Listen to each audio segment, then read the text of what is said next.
यह चैनल केवल मनोरंजन के लिए है। हम किसी भी अंधश्रद्धा को बढ़ावा नहीं देते। क्या आप लोगों ने भी गांव में पुरानी हवेली देखी है तो इस कहानी में सुनकर जाइए।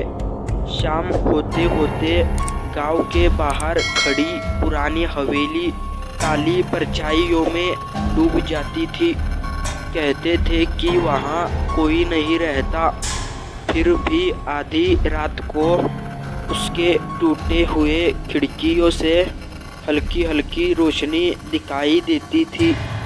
आरव, जो शहर से नया नया गांव आया था, इन बातों को अंधविश्वास समझता था। एक रात उसने अपने दोस्तों से शर्त लगा ली कि वह आधी रात को हवेली के अंदर जाकर आएगा।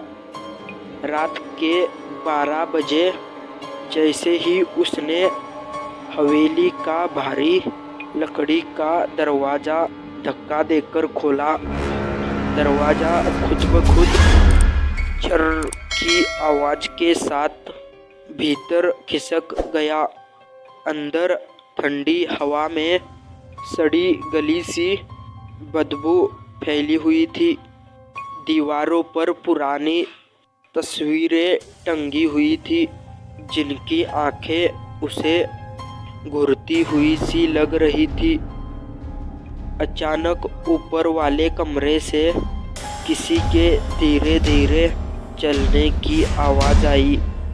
ठक ठक ठक। आरव का दिल तेज धड़कने लगा, मगर शर्त ने उसे आगे बढ़ा दिया। सीढ़ियाँ चढ़ते ही उसे एक कमरा दिखा, जिसका दरवाज़ा आधा खुला हुआ था।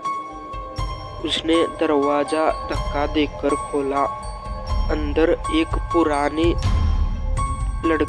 लकड़ी की कुर्सी झूल रही थी, पर कमरे में कोई नहीं था।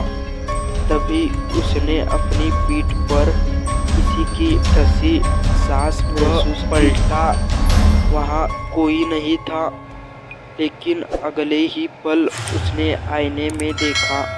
उसके पीछे एक औरत खड़ी थी। लंबे बाल, पीला चेहरा और काली बिल्कुल खाली आंखें। वह बिना होठ हिलाए फुसफुसाई, तुम वापस क्यों आए? आरव चीखता हुए बाहर भागा, पर हवेली के सारे दरवाजे अपने आप बंद होते गए। आखिरी बार उसे खिड़की से बाहर देखा गया, उसके बाद वह कहीं नहीं मिला।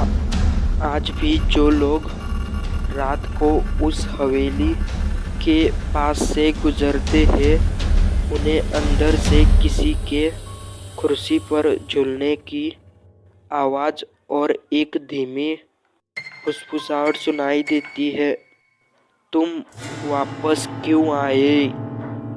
और एक कहानी अभी यही ख़त्म होती है।